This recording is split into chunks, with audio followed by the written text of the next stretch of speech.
Hey, it's Wes Shepard, and today we are bringing you What It's Like. So what we decided to do was we went ahead and talked to a whole bunch of people around the Oakland, California area. Specifically, what might be famous now to some of you is Lake Mary, where we were introduced to Barbecue Becky. So, as I said, we went ahead and talked to a bunch of different people with different demographic backgrounds. Here are their stories.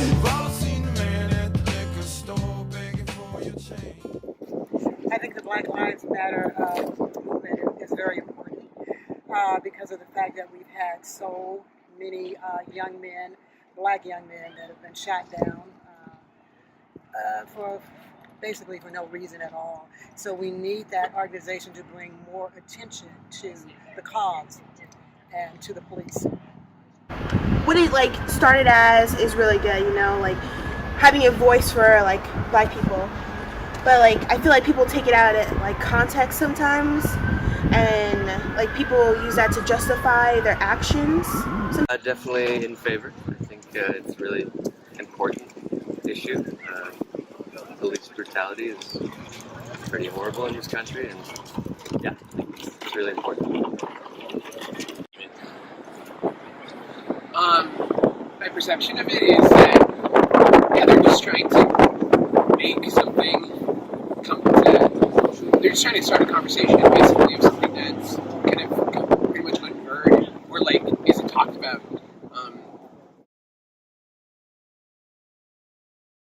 Fully, I feel like it's better than what it was before because I feel like being in the LGBT community has kind of become mainstream, not the sense that everybody's trying to be either gay or bisexual, but it's just more accepted, Oh, I don't. I think that there's a lot more to come. I think that there's been some progress, but not as much as it should be. It's almost like people treat them as if they're not human, but they are, and so there's a lot more work to be done in that area. Yes, people are people. I mean,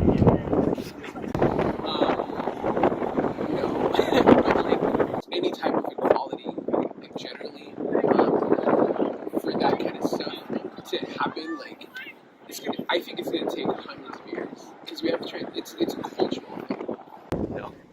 No, a long way to go. Another important movement. Yeah, I mean, being a bisexual man, I think that the LGBT community here is it's very progressive, and they've made a lot of really great strides. I mean, there's still a lot of improvement, but that's also here. I grew up in a small town out in the valley, and that's definitely not progressive. So I would say our community is, I think striving towards equality. Absolutely not. The most stupidest thing that I've ever heard of, and I mean that's not gonna stop the problem. Actually, if he does do this, I actually hope that they tear it down as soon as he puts it up. I don't think this is really about building the wall. To be honest, the biggest voices in the right want to explain that we have to keep people out. It's about sure, national security. I get that. It's about making sure we have structures in place. A metaphor for hey, we need to tell the world that you don't just get a free ride to the U.S. Because there's places where you can't really all natural and so I don't think that law is necessary. I think it's about anti-immigrant. down with the wall. I voted for Trump, man. He's full of shit, but I'm down with the wall, man, to stop all this illegal immigration.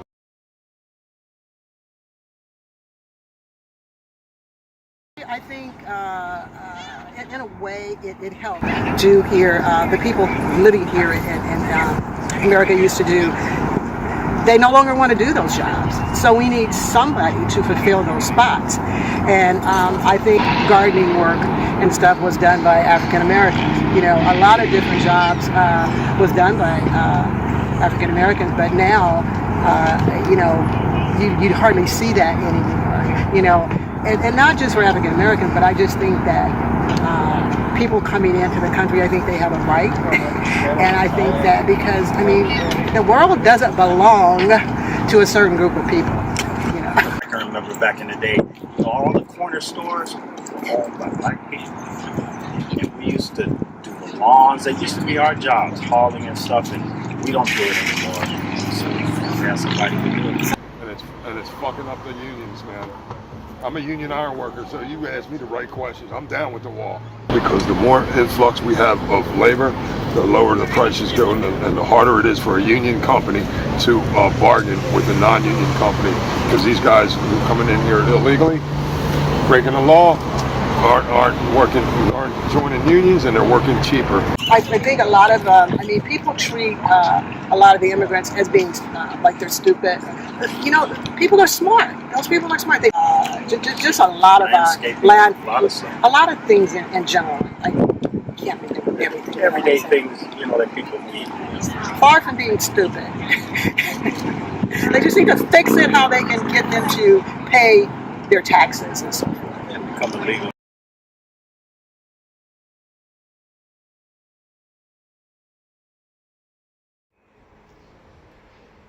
I feel like it's a double-edged sword because I feel like, in a sense, like these people need our help. You know, they need our resources, but I feel like a lot of like people who are already here aren't getting resources. You know, it's like it's not enough to go around. You know, everybody needs it, but there's not enough. So I feel like it's kind of hurting our economy, but it's diversing us. It's like diversing like where we live and stuff like that. So it's kind of like a double-edged sword. Have 9 million jobs, I think, available in this country, and 6 million of people that are unemployed. So there's a natural deficit of jobs. Then we can get started to talk about things that are, that would change. Yeah, I mean, I find it so interesting that the U.S. was kind of founded on immigration, you know, and like we're basically like that melting pot of different cultures. And so if we stop that, you know, I feel like it's really going to shift the culture of the U.S. and kind of what we're founded on. I would say it helps.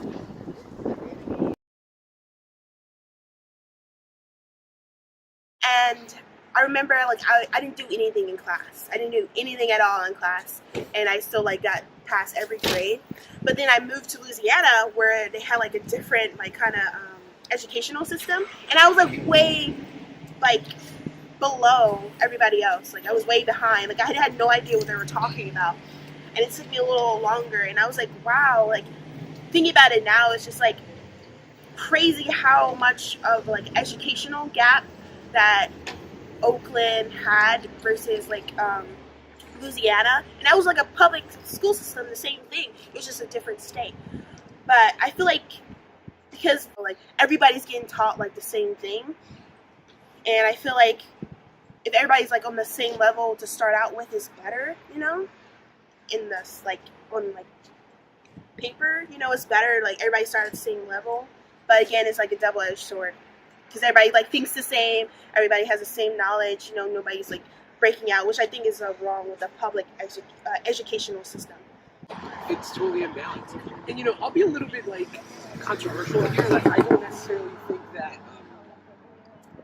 even like the best funded, best schools are the best schools. I know someone very close to me that, you know, went to Pali, and they have a huge suicide rate there in Palo Alto because it's the best school and everyone's trying to get into big college. So like, I wouldn't go to the other side. We need really well-funded schools and throw all this pressure on these kids. Like, that's not cool either. But I think that obviously because of the way that taxes work in this country, like you fund, like the community funds basically the school, and if you're a low-income community, you don't have.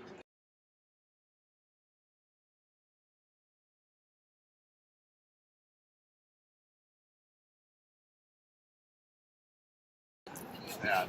I mean, I certainly feel as though that the education system is important in this country a lot, you know, and I think that it should be a top priority, and it really isn't. It's kind of sad that it isn't. I think we should pay teachers double what they make. Actually, treat them probably. I think their initial salary is like,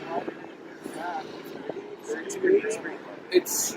I mean, I don't know if it's Korea the country that I heard of, but like they're just revered. Teachers are like revered in some of these countries, other countries, where like you say I'm a teacher and it's like, oh my gosh, that's so prestigious. And here you say I'm a teacher, it's like, oh my god, it's like, I'm so, you know, you want to go to McDonald's or something, like I'll buy you some food or something. Is getting worse, mainly because of I think maybe it has a lot to do with teachers' pay is so low. Also, and that's the reason, because of it being so bad, that's the reason we have the charter schools and all the private schools. I think eventually we're not going to have public schools because there's so many of the private and charter schools. But I think it's worse, and you get because they're just passing kids on. When I was in school many years ago, you know, when you graduated, you know, you weren't just passed on. You earned that diploma.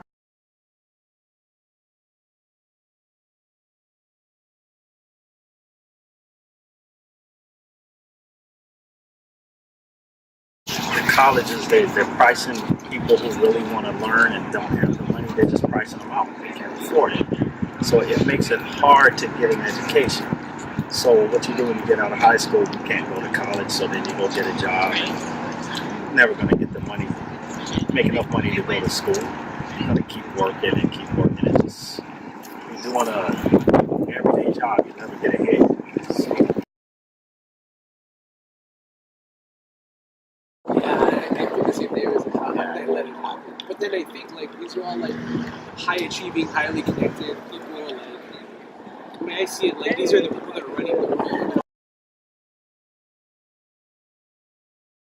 Nobody, my daughter and our kids did not pay for them. They earned that education. They worked very hard to get where they are. And I think just because you have the money to do that and the means, I think it's outrageous. I also think the money that they've received, I think that since they lied, and some of them lied and said that the money was being, was gonna, you know, fund some of the underprivileged schools, I think that they should fine them and make them pay that money to the underprivileged schools. You know, I think college is like a privilege, you know? Like for someone just to like cheat the system and allow them to get it even though they don't really want it. I don't know, it's just, that's some bullshit. That's some like deep-seated crap. Because I know I tried hella hard to get into fucking college. I had to move a whole fucking state to get into college, to go where I wanted to go. That's... Next.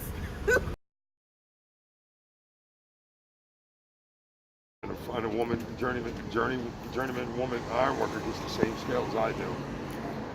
I think I don't see why a woman would be. I'm prejudiced when it comes to that. I'm biased.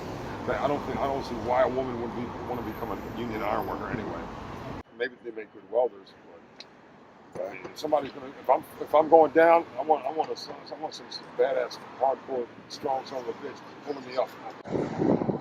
I hope, if anything, that the females uprise and that they, you know, create inequalities for men. Can it?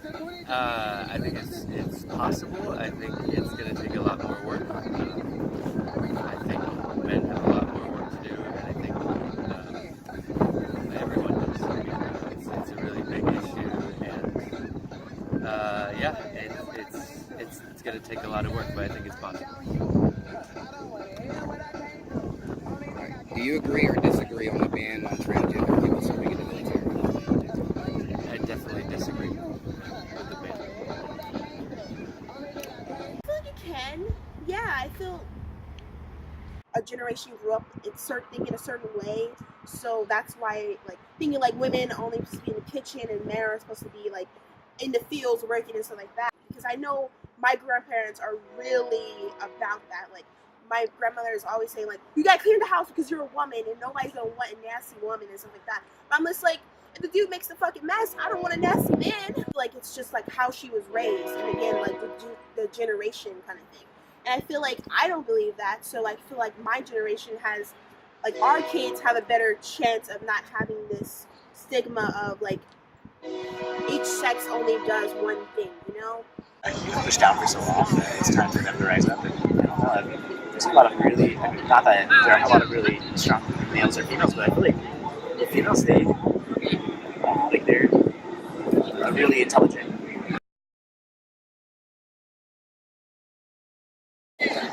Losing hours of my life, and there was no gain at all. Like it was zero. It was nothing. Social media is a really easy way to create a lot of propaganda. So.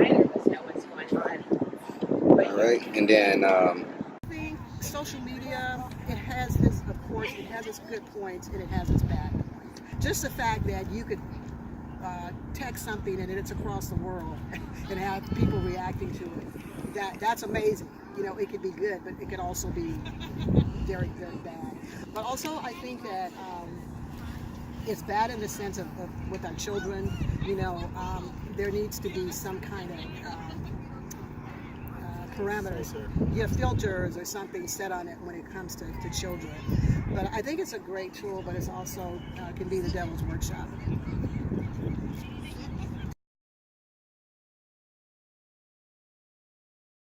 It kind of united people. I feel like it like unites people, but also like pushes like people apart. Because I feel like it unites people because it's saying like you can meet somebody from like 1,000 miles away across the world and say like you have so many things in common and stuff like that, and you're like, oh, you're also black, you're also like, oh, you like art and stuff like that. And I feel like it connects people in that way, and like those groups connect because it has like the art community, the beauty group community, and all these different communities that I feel like people feel at home and they can like just have that place where they belong. But I also feel like it's bad because I feel because when you have these groups, you know, these little cliques, it's just like it alienizes everybody else who doesn't fit the standards that those people have in that group, you know? Of course, it gets terrible. I mean, if somebody wants to serve our country, serve our community, I think everybody should be allowed to. And I think that, you know, I think there's a lot of really big misconceptions around our transgender community, and there's a lot of education to be done there. I think it's ridiculous, but it's part of it's part of this thing in most societies where it's like, oh, if I don't know like too much about this person, I'm just gonna be naturally like wary or cautious. So obviously, it's Absolutely, because you know what, that's been going on for years. But it was, I mean, it's the transgender, I believe, was going on. Gays had been in the military for years, okay? But they were not out in the open. Don't ask, don't tell. So, I mean, that's been around for years. That's, you know, so, and they serve the country well. You know, so I don't understand. If you can pull your load and you can, you know, if you want to protect your country and you, what's wrong with it? I don't see anything wrong with that. No, I don't agree with it. I just don't see what the point is about, like, it doesn't matter like what your gender is. If you want to fight for our country, basically the same thing as they want to do. I don't see what the point is, like having, if you're transgender or something has to affect that. I guess it's like separate quarters or something.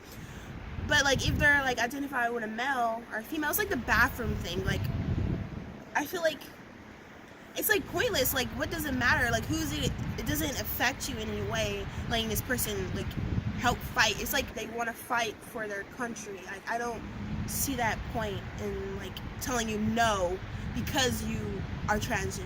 No because you're this gender but you changed it. I don't see the point in that, you know. And they didn't let women. You know, it took them a while to let women to let into the military. So I feel like that's not going to last too long. I feel like in the end they're going to let them. It's just like they're just being assholes for no reason.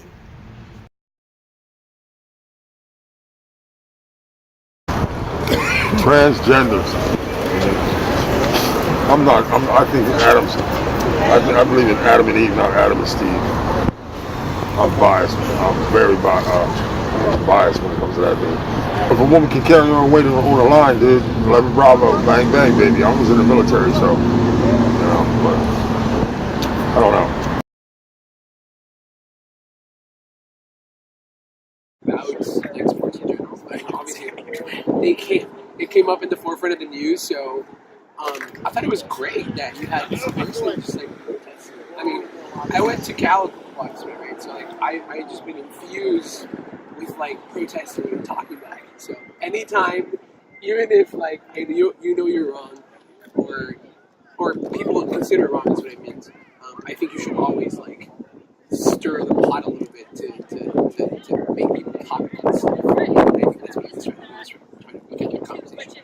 Yeah, exactly. I think that it again is like sad that people perceive it in such a negative way, and that I think what he was trying to stand for, he just really wanted to get his voice heard. So I think he did that. I mean, I think it's going to bring some change. So. Words to life. I feel like if someone's action is not hurting themselves or anybody else, is not offensive or like hurting anybody in any way, like mentally or physically, I feel like then they're okay with what they're doing. I feel like with this, it's just like he believes something and he did it. But I feel like it was blown out of proportion. It was like there was no reason for them to say like, oh, this is like against like the military. What is your perception of the movement that Colin Kaepernick tried to convey by taking a knee during the national anthem? I love it. I think it was one of the greatest things done besides the group back in the 60s who gave the raised fist. Yeah. So I think it brought attention to what he says, because actually when you think about what it says in the national anthem, it's not true. It's not true. We're not all equal and so forth. So I think by him refusing to stand, I think that's great. Because we're supposed to be able to, believe in what we want to believe in. So if you don't believe in the flag, and what it stands for, and it doesn't make you un-American, to do that. I just think the wording of it, needs to be changed. It's just like he believes something, so I don't see why, and he wasn't hurting anybody, so I don't see why he was like blackballed and stuff like that. And how certain people like adding in, like with Trump, like coming into it, making it, blowing out even more out of proportion. I think it was the wrong platform, man, to have his own agenda. He's being played to play football, not to. Then when that happened, my neighborhood bar behind my dad's house in Dundalk, Maryland, this is when they all, including Ray Lewis, when they went to Jacksonville last year, played 2 years ago, played in London. They took a knee. I think Kaepernick shouldn't even play football. I think it's a bunch of bullshit, man. You know what I mean? Fair enough. I don't know. I'm not a black guy. I'm not in the fucking hood, but you know what? I've struggled my life. I mean, it's all about racial equality thing. Is that what it was all about? I don't know.